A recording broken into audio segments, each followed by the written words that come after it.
selamat pagi dan selamat hari Minggu untuk anak-anak suster yang ada di rumah. Hari ini ketemu dengan Suster Maria Septa dalam cerita kitab suci. Nah, anak-anak suster, sebelum kita mendengarkan firman Tuhan, sebelum kita mendengarkan cerita kitab suci, kita berdoa dulu ya. Anak-anak suster, siapkan hatinya, lipat tangannya, tutup matanya, lalu kita berdoa. Dalam nama Bapa dan Putra dan Roh Kudus. Amin. Salam Maria, penuh rahmat, Tuhan sertamu. Terpujilah engkau di antara wanita, dan terpujilah buah tubuhmu Yesus. Santa Maria, Bunda Allah, doakanlah kami yang berdosa ini, sekarang dan waktu kami mati. Dalam nama Bapa dan Putra dan Roh Kudus. Amin. Nah, anak-anak suster, kita udah selesai berdoa. Kita mau dengarkan firman Tuhan. Anak-anak susternya mau dengar firman Tuhan kan? Kita mau dengar Tuhan Yesus mau bilang apa ya sama anak-anak suster? Nah, sekarang kita dengarkan firman Tuhan dulu ya. Lalu kata Yesus, "Beginilah hal kerajaan Allah itu, seumpama orang yang menaburkan benih di tanah. Lalu pada malam hari ia tidur, dan pada siang hari ia bangun. Dan benih itu mengeluarkan tunas, dan tunas itu makin tinggi. Bagaimana terjadinya tidak diketahui orang itu. Bumi dengan sendirinya mengeluarkan buah, mula-mula tangkainya, lalu bulirnya, kemudian butir-butir yang penuh isinya dalam bulir itu.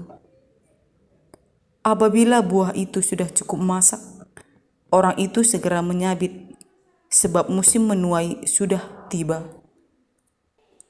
Katanya lagi, "Dengan apa hendak kita membandingkan kerajaan Allah itu? Atau dengan perumpamaan manakah hendaknya kita menggambarkannya? Hal kerajaan itu seumpama biji sesawi yang ditaburkan di tanah. Memang biji itu yang paling kecil daripada segala jenis benih yang ada di bumi.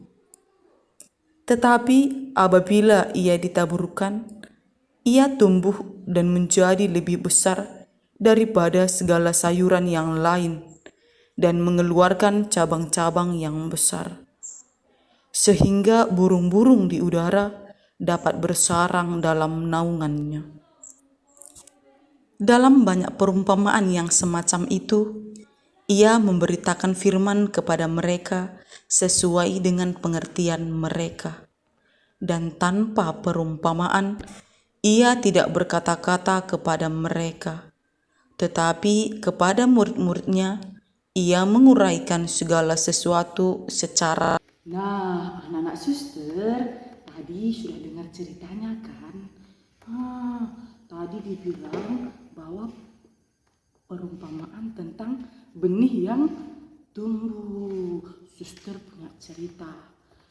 Ada seorang petani. Anak suster tahu kan, petani kerjanya apa? Kerjanya di ladang atau di sawah. Tanam padi, tanam jagung, tanam sayur, semua menanam. Nah, suatu hari Pak Tani pergi ke ladang. Pak Taninya pergi ke ladang. Dia tanam jagung. Setelah Pak Tani cangkul, bersihkan ladangnya, cangkul buat lubangnya, terus Pak Tani tanam jagungnya. Ini Pak Tani tanam jagungnya. Setelah selesai semuanya, Pak Tani pulang ke rumah. Loh, kok cepat banget pulangnya ya suster ya? Iya, karena hari sudah mulai gelap. Nah, karena hari mulai gelap, Pak Taninya pulang ke rumah. Pak Taninya pulang ke rumah, lalu mandi, makan, dan istirahat. Karena besok pagi Pak Taninya masih mau ke ladang lagi. Nah, pada siang hari, pagi harinya Pak Taninya ke ladang. Lalu ternyata anak anak-anak suster tahu tidak? Jagung yang ditanam Pak Tani udah bertunas, udah tumbuh. Lihat anak-anak suster bisa lihat kan? Jagung yang tadi ditanam Pak Tani sudah tumbuh. Kemudian setelah lama-kelamaan Pak Tani rawat jagungnya dan menjadi besar. Ini jagungnya sekarang daunnya udah ada 5 loh. Tadi kan daunnya masih 3, sekarang sudah 5. Lama-kelamaan jagungnya tumbuh besar. Sekarang jagungnya sudah berdaun. Setelah berdaun, jagungnya berbuah. Anak-anak suster tahu tidak? Kenapa ya jagungnya tadi Pak Tani tanam biji benih.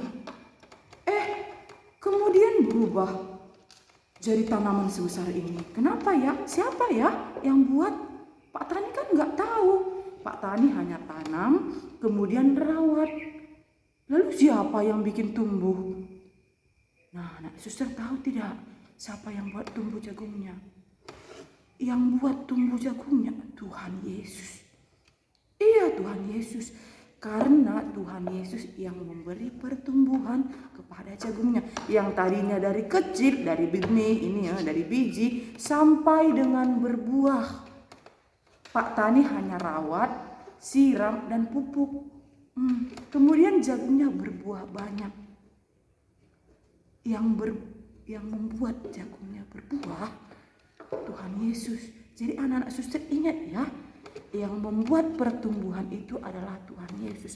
Pak Taninya itu hanya kerja, bersihkan, tanam, malam hari pulang, tidur. Kemudian besoknya rawat lagi. Dan jadinya jagungnya tumbuh besar, berbuah banyak. Anak-anak suster pernah makan jagung kan? Enak kan? Enak pastinya ya kan? Jadi anak-anak suster harus ucapkan terima kasih ya. Pertama sama Tuhan Yesus. Kemudian sama Pak Tani, karena Pak Tani udah urus jagungnya sampai anak-anak suster bisa makan jagung. Kita semua bisa makan jagung. Ya, anak-anak suster ingat Tuhan Yesus yang memberi kehidupan dan pertumbuhan kepada jagung ini. Sama juga sama anak-anak suster. Anak-anak suster sekarang udah TK. Dulunya masih bayi, kemudian berjalan, lari-lari. Sekarang anak susternya sudah bermain, sudah bisa panjat-panjat, sudah bisa menulis, sudah bisa membaca. Lah, siapa yang buat sehingga anak-anaknya bisa? Pertama Tuhan Yesus, kemudian orang tua, ya kan? Mama papa kasih makan, rawat anaknya, urus anaknya, ajari belajar, ajari baca. Jadi anaknya sampai sekarang bisa menulis dan bisa membaca, ya kan? Jadi anak suster, jangan lupa ya, setiap hari ucapkan terima kasih sama Tuhan Yesus dan kepada mama papa serta gurunya, karena mereka yang mengajari dan merawat anak-anaknya. Oke anak-anak suster. Nah anak-anak suster, kita sudah selesai dengarkan cerita tentang benih yang tumbuh dan juga tentang Pak Tani yang tanam jagung dan berbuah. Anak-anak suster, hari ini Tuhan Yesus berpesan sama anak-anak suster, setiap hari jangan lupa ucapkan terima kasih kepada Tuhan Yesus karena Dia yang memberikan kehidupan kepada kita, dan juga kepada papa dan mamanya yang sudah selama ini merawat anak-anak suster, mulai dari bayi sampai sekarang, sampai TK, sampai sekolah, sehingga bisa jalan, bisa berlari, bisa bermain, bisa baca, dan juga bisa menulis. Jadi anak-anak suster jangan lupa ya, ucapkan terima kasih kepada Tuhan Yesus dan juga kepada mama papanya karena tetap mencintai dan menyayangi anak-anak suster. Oke anak-anak suster. Nah anak-anak suster, kita sudah selesai untuk hari ini dan sampai jumpa di minggu depan. Dadah.